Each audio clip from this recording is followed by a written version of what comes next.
You know, it's funny when you think about it, we often picture Christianity as, like something that started in Europe and spread out from there. Yeah. But the world today looks so different. And I think Philip Jenkins's work, especially his book, The Next Christendom, really highlights this monumental shift. The center of gravity of the faith has moved, it's swung dramatically to the global south and the east. Right. And it's amazing to think about those areas that, we in the West maybe used to consider mission fields.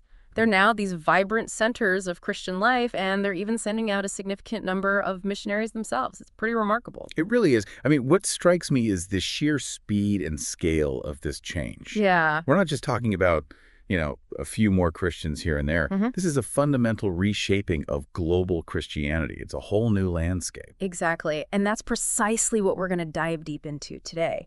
It's all about global realities and the mission of God, and we're drawing from some really thought-provoking material that you've brought to the table. Right. We're going to unpack the implications of these global shifts, but maybe even more importantly, we're going to get down to the bedrock level, like the core theological principles that explain why this all matters so much for Christian mission. Right.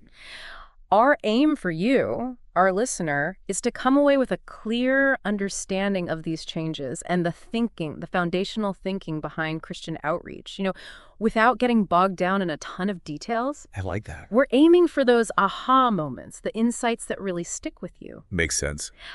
And, to kind of set the stage, it's helpful to remember that this isn't something that just popped up out of nowhere. Oh. John Piper, he lays out how modern missions has actually developed in these distinct phases. Oh, interesting.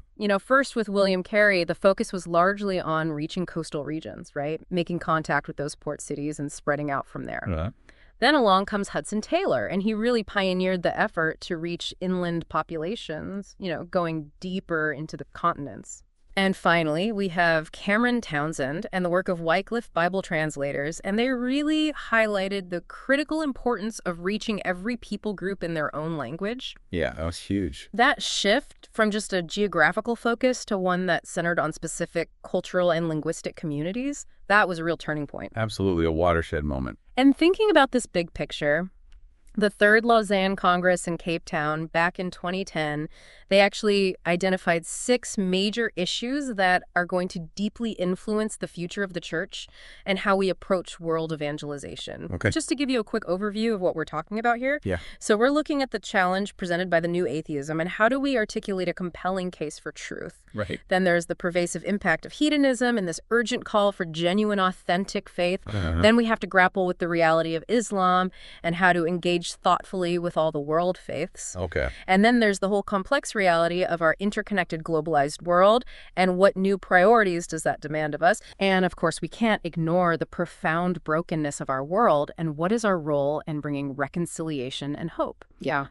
And finally, we come back to these seismic shifts in global Christianity that we've been talking about and the new kinds of global partnerships that are going to be necessary to navigate this new landscape. It's a lot to consider. It is. It's a lot, but significant challenges and some pretty amazing opportunities, wouldn't you say? I would definitely agree. Each one of those 6 areas you just outlined represents a major area of focus for the global church today.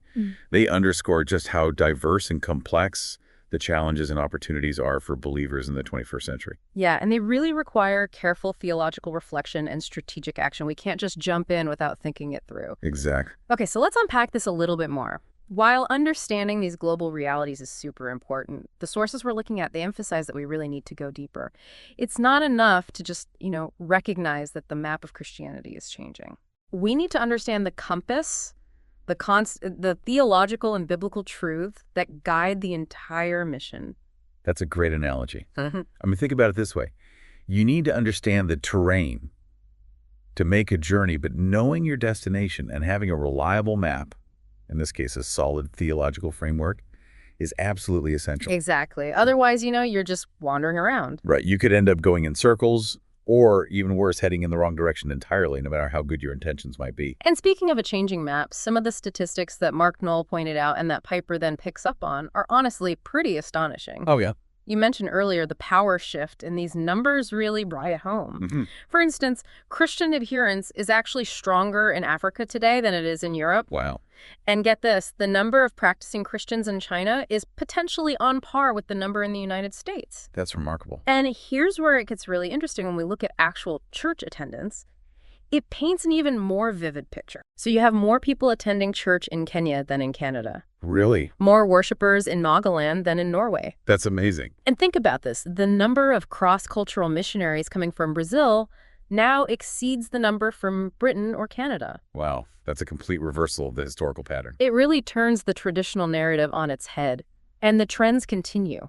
More people attend church in China on any given Sunday than in all of Christian Europe combined. That's incredible. The number of Anglicans in Kenya, South Africa, Tanzania, and Uganda individually is greater than the total number in Britain, Canada, and the U.S. combined. I wouldn't have guessed that. And there are more Presbyterians in church in Ghana than in Scotland, the birthplace of Presbyterianism. It's really mind-blowing when you think about it. It is. And we can't overlook this growing phenomenon of what some call reverse missions, as Noel highlights. There are now significant numbers of missionaries coming from other parts of the world, particularly Africa and Asia, and they're actively involved in evangelism in places like Great Britain. It's a truly global exchange of faith now. It really is. It paints such an incredible picture. And as Noel points out, this kind of geographical redistribution of Christianity in the last 50 years is virtually unprecedented, except maybe for the very earliest centuries of the church. So, for those listening, why is it so crucial to grasp these shifts? Well, it underscores this fundamental truth that Christianity is no longer confined to one region of the globe. It's now more than ever a truly global faith. Absolutely. And while these global shifts are so vital to acknowledge, they are not the primary focus of the material we're examining. Right. The authors we're looking at are most concerned with emphasizing that the enduring essence of Christian missions is not about tracking sociological trends or geographical changes, but about the unchanging nature of God and the enduring truth of the Bible. Yes. Think of it like a ship navigating these changing currents. You need a steadfast rudder, and that rudder is theology. Okay, so let's delve a bit deeper into this rudder. This is where the concept of Missio Dei comes into play, right? Exactly. Jörg Weistum, he offers a definition that really cuts to the chase. Yeah. He defines Missio Dei as God's work in offering salvation and his kingdom to humanity through those he sends. Right. It's about liberating people from sin and bringing them into fellowship with himself. So the crucial emphasis here is on God's initiative, God's overarching plan, and God's power actively at work in the world. Yeah. So it's not our project that we're joining, but God's already active rescue plan. Precisely.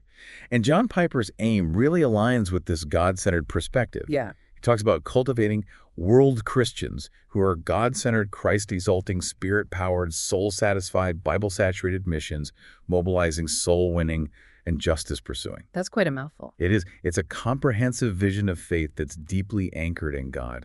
Yeah, I mean, what I find so insightful about Piper's perspective is his insistence that this vibrant, mission-oriented faith, it isn't something that just, magically appears. Right. It stems from a really profound personal relationship with God and a thorough grounding in the Bible. It's not about simply following rules or a program. It's about being fundamentally transformed by God's love and truth. Absolutely. And Timothy Tennant, he builds significantly on this concept of Missio Dei as the fundamental starting point, and he expresses some concern about approaches to mission that become overly focused on human strategies or the growth of institutions. Yeah, he really cautions against allowing those pragmatic, market-driven approaches or even the insights from the social sciences to overshadow those foundational theological truths. Yeah. Because without a strong theological core, he argues missionary endeavors risk being fundamentally misdirected, even if they achieve some outward success. So it's about God's redemptive plan being the driving force behind our actions, not the other way around. Precisely. And this leads to a really important distinction that both Tennant and later Craig Ott and Stephen Strauss highlight. Okay. The difference between mission in the singular and missions in the plural. You see, the very word mission has a deeper meaning than just the activities we often associate with it. Interesting. So unpack that for us. Well, historically, the term mission referred specifically to the sending of the Son by the Father and the Holy Spirit. It was a concept deeply rooted in Trinitarian theology, the understanding of God as Father, Son, and Holy Spirit, and how their actions together define this mission. So it was fundamentally about God's own redemptive initiative, not initially about human activity at all. Wow, so the very idea of mission starts with God himself. Exactly.